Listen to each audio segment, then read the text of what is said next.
உலக நாடுகள் இடையே போர் அதிகரித்து வரும் சூழலில் மூன்றாம் உலகப் போருக்கு வழிவகுக்குமா என்ற கேள்விக்கு அவிநாசி மக்கள் கூறிய கருத்துக்களை தற்போது பார்க்கலாம். உலக நாடுகள் இருக்கிற மக்களே போர் விரும்பவே வேண்டாங்க. ஏன்னா அப்படி போர் மூன்றாம் உலக போர் நடக்கும் பட்சத்தில் உலக நாடுகளை ஒன்று சேர்ந்து அதுக்கு ஒரு பேச்சுவார்த்தை நடத்தி போர் நிறுத்துறதுக்கு என்ன வழியோ அதைத்தான் செய்வாங்க தவிர போர் வர்றதுக்கு வாய்ப்பு 100% இல்லை.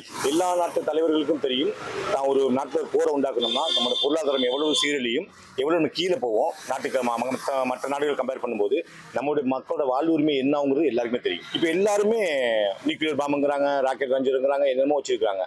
அடிக்க ஆரம்பிச்சாங்கன்னா யார் ஒருத்தன் தன்னோட உலகப்போர் உண்டாக்குறானோ அவனுக்கே பாதி நாடுகள் அழிஞ்சிடும். பொருளாதார ரீதியாகவும் மற்ற மக்கள் நலனை கருதியும் இந்த உலகப்போர் மூன்றாம் உலகப்போர் கண்டிப்பாக வரவே வராது. ராணுவத்துக்கு செலவு பண்ணுற காசு விரயம்ங்கிறது எல்லாத்துக்கும் புரியும். ஆனால் இது மேலாண்மை என்னைக்கு நிலையா ஜெயிக்க போகிறதில்ல. உண்மையான ஜனநாயகம் தான், மக்கள் சக்தி தான் ஜெயிக்கும். அதனால உலகப்போர் வர்றதுக்கு எந்த வாய்ப்பும் கிடையாது. ஏன்னா எந்த நாடு உலகப்போர் ஆரம்பிக்குதோ அந்த நாட்டு மக்களே அந்த ஆட்சிக்கு எதிராக மக்கள் போராட்டம் பண்ணி தவிர்த்துருவாங்க. உலக தலைவர்கள் இப்போ இருக்கிற சுச்சுவேஷனில் எல்லாம் தெளிவாக இருக்கிறதுனால 100% வர்றதுக்கு வாய்ப்பே இல்லை.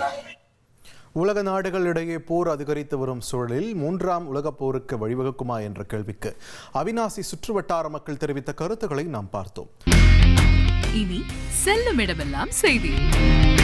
தந்தை டிவியின் வாட்ஸ்அப் சேனலை ஃபாலோ பண்ணினா செல்ல இருக்கும் இடமெல்லாம் செய்தி.